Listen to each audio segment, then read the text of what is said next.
East India company Bharat आई थी तो England सबसे गरीब देश था दुनिया का। इंग्लैंड के इतिहासकारों ने इंग्लैंड के इतिहास में लिखा है कि 15वीं शताब्दी और 16वीं शताब्दी में इंग्लैंड में 3.5 करोड़ लोग भूख से मर गए थे। इतना बुरा हाल था इंग्लैंड का। कुल आबादी जिस देश की 6 करोड़ हो और उसमें 3.5 करोड़ भूख से मर जाएं, ये कोई मामूली बात नहीं है। आधी आबादी भूख से मर गई क्योंकि खाने को कुछ नहीं था, पहनने को कुछ नहीं था।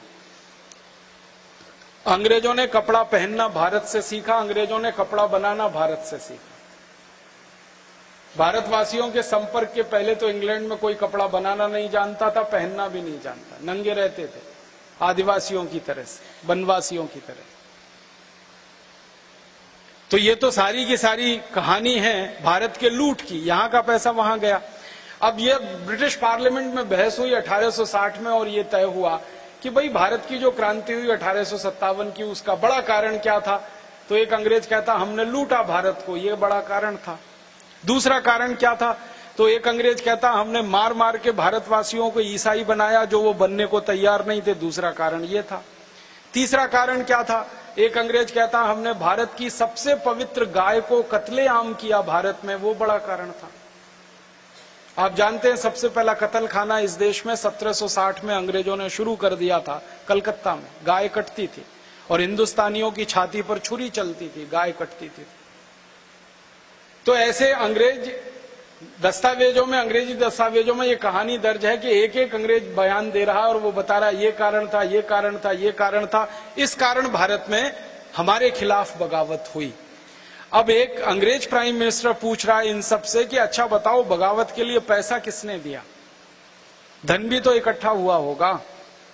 तो एक अंग्रेज जो यहां हिंदुस्तान में 17 साल रहा और किसी तरह जिंदा बचकर वापस इंग्लैंड पहुंच गया, वो कहता है कि भारत की आजादी की लड़ाई, जिसको भारतवासी कहते हैं, हम कहते हैं बगावत और विद्रोह, वो कहते हैं आजादी की लड़ाई, इसमें 480 करोड़ रुपए खर्च हुआ है और ये कोई मामूली रकम नहीं है।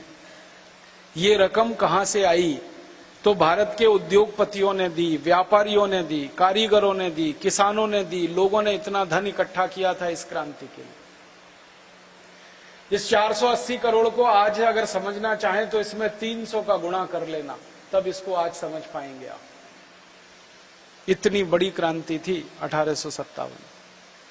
इस क्रांति में 4.5 करोड़ हिंदुस्तानी लड़े थे अंग्रेजों के खिलाफ। अगर हर एक हिंदुस्तानी के हाथ में एक तलवार भी हो तो 4.5 करोड़ तलवारें बनी होंगी इस देश में, और उन 4.5 करोड़ तलवारों को बनाने के लिए लोहा बना होगा इस देश में। उस लोहे को गलाने के लिए भट्टियां बनी होंगी, ब्लास्ट फर्नेस बनी होंगी। कितने करोड़ लोगों ने कितने करोड़ मीट्रिक टन लोहा गलाया होगा। उन लोहों से तलवारें बनी होंगी, बंदूकें बनी होंगी, छुरे बने होंगे, हंसिये बने होंगे, हथौड़े बने होंगे, क्योंकि भारतवासी तो इन्हीं से लड़े थे।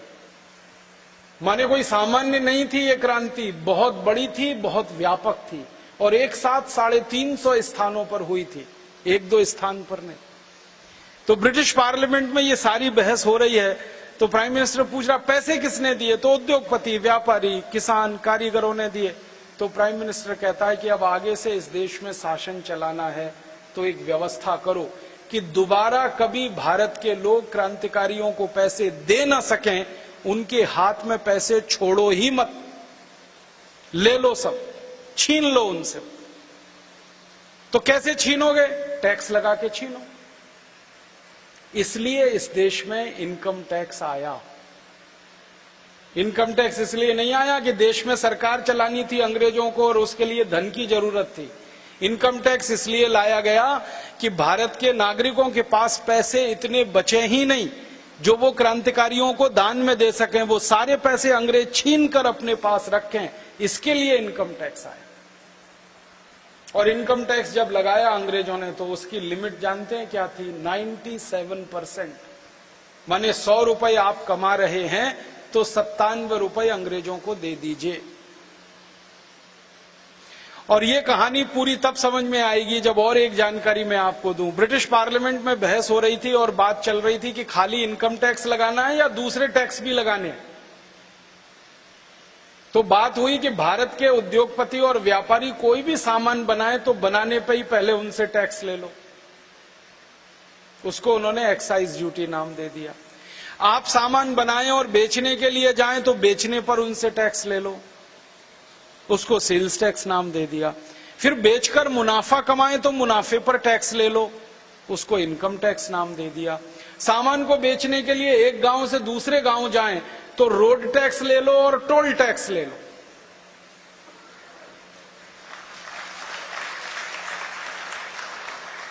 और जिस गांव से सामान लेके जाएं वहां ले लो, और जिस गांव में लेके आए वहां ले लो। गांव में लेके आ रहे हैं तो ऑक्ट्रॉय ले लो उनसे, और गांव से लेके जा रहे हैं तो एग्जिट टैक्स ले लो उनसे। ऐसे 20 तरह के टैक्स उन्होंने लगा दिए। एक्साइज ड्यूटी अंग्रेजों ने लगाई 350%, माने 100 रुपए का सामान बनाओ तो 350 रुपए टैक्स में दे दो उनको। इनकम टैक्स लगा दिया 97%। 100 रुपए कमाई करो तो 97 रुपए अंग्रेजों को दे दो, 3 रुपए बचेगा बस आपके पास। सेल्स टैक्स लगा दिया 180 से 250% तक, अलग अलग वस्तुओं पर अलग अलग। ऑक्ट्रॉय लगा दिया 50 से 60%। म्युनिसिपल कॉरपोरेशन का टैक्स लगा दिया अंग्रेजों ने कई कई स्थानों पर 70 से 80%। परिणाम क्या हुआ? हिंदुस्तानियों से लूट लूट कर सारा धन उन्होंने जमा कर लिया इंग्लैंड। 1860 के पहले क्या होता था? लूटने का काम एक ईस्ट इंडिया कंपनी किया करती थी, उनके एजेंट हुआ करते थे। और 1860 के बाद पूरी सरकार ही लूटखोर हो गई, जिन्होंने कानून बनाकर लूटना शुरू कर दिया इस देश में। अब भारतवासी चिल्लाते थे कि हमारी लूट हो रही है, अंग्रेज कहते थे हम तो कानून का पालन कर रहे हैं। कानून बना दिया इनकम टैक्स का, कानून बना दिया सेंट्रल एक्साइज का, कानून बना दिया ऑक्ट्रॉय का, तो अंग्रेज कहा करते थे हम तो कानून का पालन करते हैं, अब आपकी लूट हो रही है तो हम क्या करें इसमें। कितनी बेईमान और हरामी कौम है ये अंग्रेजों की। लूटना है तो कानून बना दो और दूसरों को उल्लू बनाओ कि हम तो कानून का पालन कर रहे हैं, भरे उसकी जेब कटे उसमें। ऐसे लूटोगे तो बदनामी होगी, सारे दुनिया के देश थू-थू करेंगे कि तुम भारत को लूट रहे हो। लूटने का कानून बना दो तो दुनिया को कहेंगे भाई हम तो कानून का पालन कर रहे हैं, उसमें आपकी लूट होती है तो हम क्या करें।